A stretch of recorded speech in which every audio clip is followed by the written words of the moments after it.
I thought, Jesus, it's late, there's nobody else waiting to go home.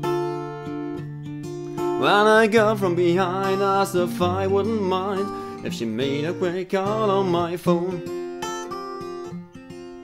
She walked up the stairs to the front row seat while the guys in the back had a smoke.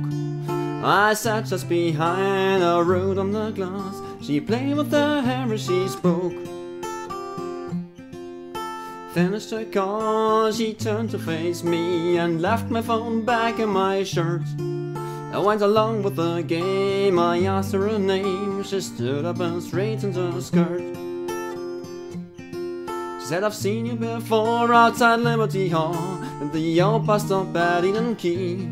I said, you're probably right, I spent half my life waiting on the last 33. Well, a view from up here, the sky is so clear, don't you think it's a beautiful night? We shall both just get off, we can finish our talk. Will you walk me home tonight?